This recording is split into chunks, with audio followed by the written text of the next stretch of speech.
Hello, I'm Jared Taylor with American Renaissance.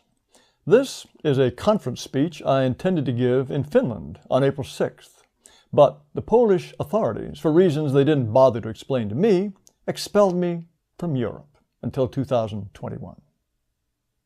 My dear friends in Finland and conference guests from all around the world, I'm very sorry not to be with you in person today.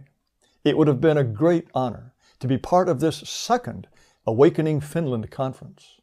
Thank you to Kakuru and to all the other people who worked so hard to make this conference happen. I can't be with you today because when I flew to Europe last week, I was stopped in Zurich Airport and deported back to the United States.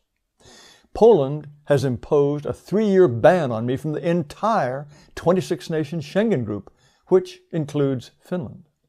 As far as I can tell, the Polish authorities are angry because of some speeches I gave in Poland a year ago. I urged the Polish people not to accept immigrants and to preserve Poland forever as the homeland of a proud Polish people. It's ironic and tragic that Europe welcomes foreigners who hate the West, who want to destroy Europe, while it expels a friend who loves Europe and its people. Someday, we will look back upon this era with wonder and astonishment. My late friend, the Frenchman Guillaume Faye, described the thinking of our media and political elites as ethno-masochism. Guillaume Faye was right. White people suffer from a unique form of insanity that makes them believe that our people, the people of Europe, are worthless and that nothing will be lost if we're replaced by foreigners.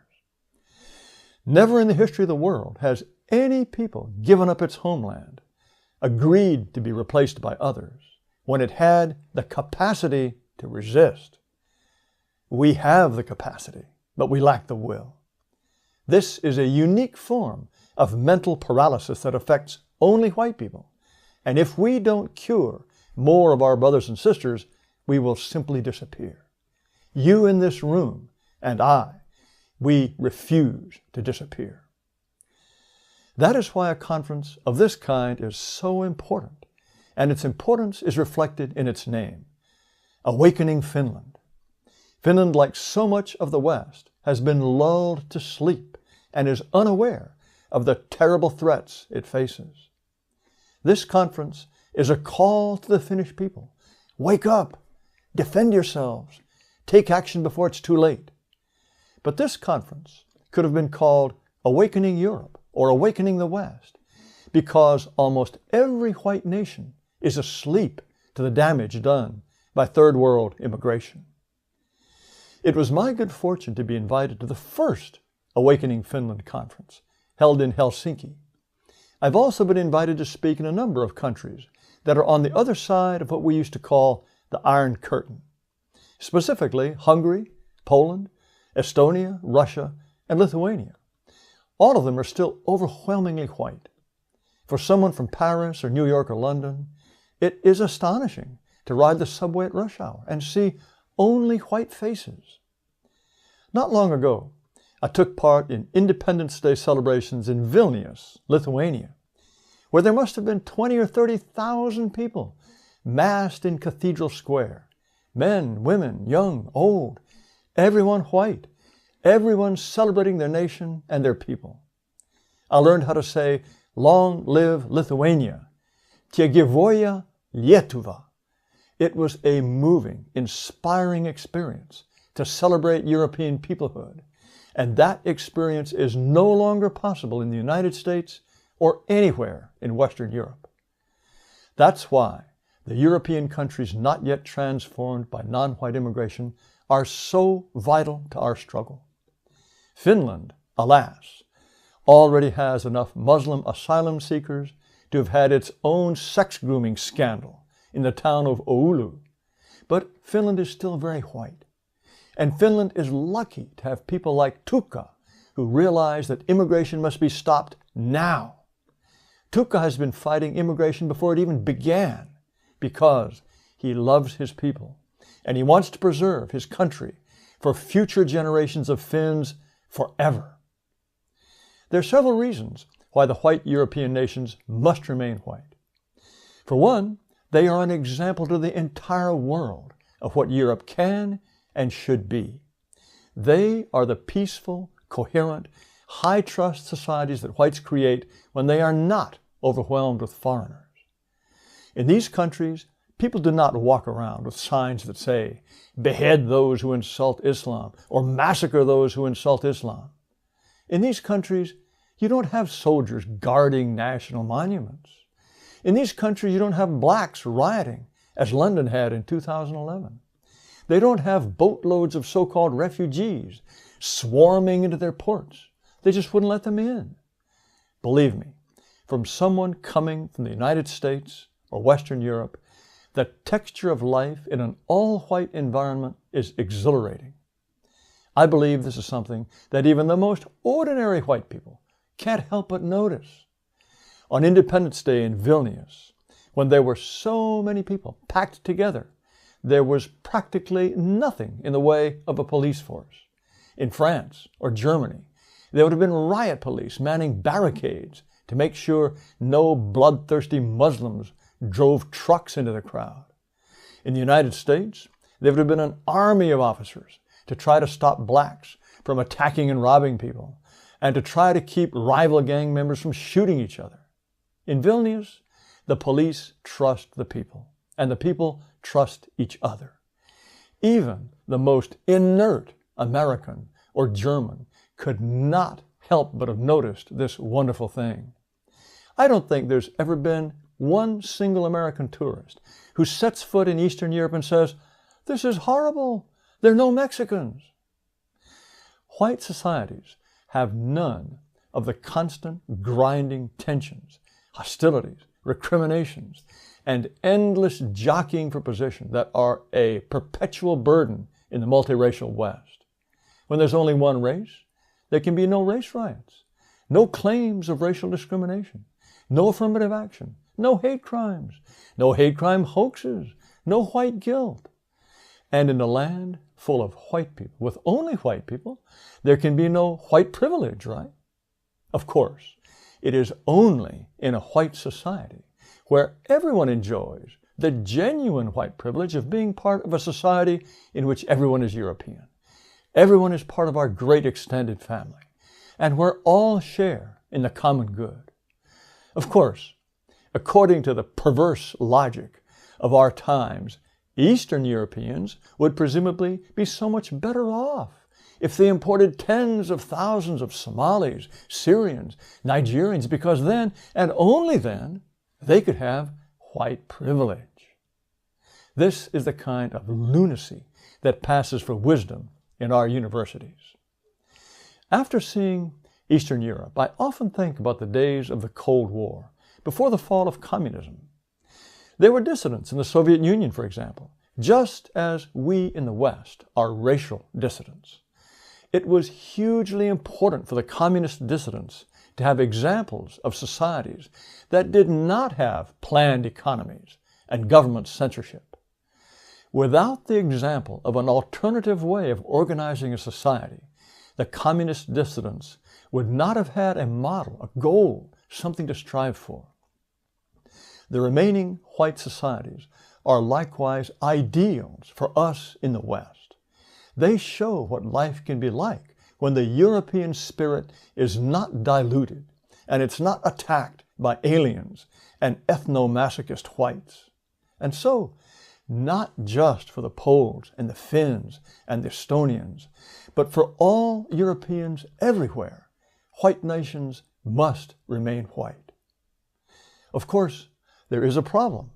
The countries that were behind the Iron Curtain were held back economically by a brutal, murderous political system.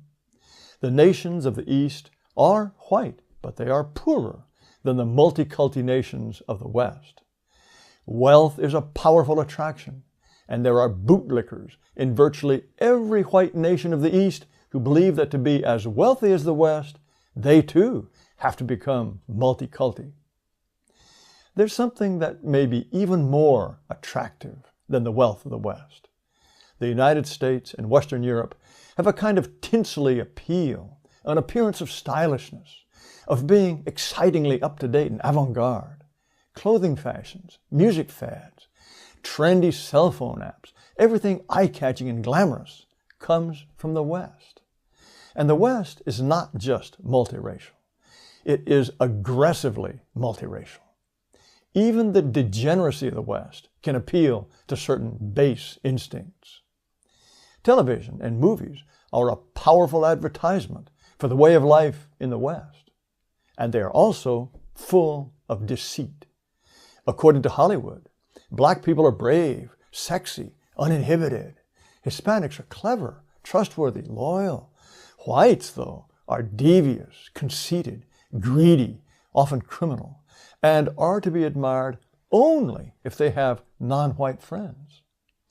According to Hollywood, if there are any cracks in the beautiful multicultural American mosaic, it's only because of racist white people. When the last traces of white racism are stamped out, then the joys of diversity will be the reward for all people, and the Rainbow Nation will be a place of joy, equality, and brotherhood. People who have never been to the United States can't know how false this picture is. Television and movies shape the minds of ordinary people, and Western images are a constant stream of deceit beamed into the minds of people who see the West as rich and attractive. It's not just Hollywood in the United States. When I was in Lithuania in my hotel room, I could watch BBC television. And I learned that the BBC has an LGBTQ correspondent named Ben Hunt. Of course, he's black, and presumably L or G or B or T or Q or some exotic combination. And after all, this is London calling, from the mother of parliaments, from the capital of what was once the greatest empire in history. How can the BBC, the great BBC, be wrong? And this, of course, is why it's so important to be able to bypass the BBC and every other voice of insanity that's trying to tell you that diversity is a strength and that your country will be so much more vibrant and exciting if you share it with Africans and Muslims and Turks and Asians who don't want to become like you, who can't become like you. You won't get a realistic picture of the West from the major networks. You won't get the whole story from your daily newspaper either. Fortunately, we now have countless internet sites, YouTube channels, podcasts, book publishers that can tell you what the West is really like and encourage you to remain true to your principles, to your culture, and to your people. Back during the Cold War, we in the West felt sorry for Eastern Europeans. They lived meager lives, crushed by communism. What we didn't realize was that even though they were poor, they were being spared the orgy of surrender that swept every country of the West without exception. Eastern Europeans might not have blue jeans and color TV and a car in every garage, but they had something more important: their people. They still had a sense of who they were and who they would always be. They were still rooted in a motherland that was theirs alone. This is what we must relearn from you while we still have the chance. And this is what you must never forget. We are racing against time. Can we in the West rekindle the spirit of nation and peoplehood that still burns in the East? Or will the decadence and self-loathing of the West poison and corrupt all that is still so beautiful in the East? This is the great crisis of our era. The people of Europe are a worldwide brotherhood. Whether we live in the old continent, in the new world, or in the southern hemisphere, we are a people that will stand or fall together. The still healthy nations of Eastern Europe are more important than they realize. They are vital to our survival and to our renewal as a people.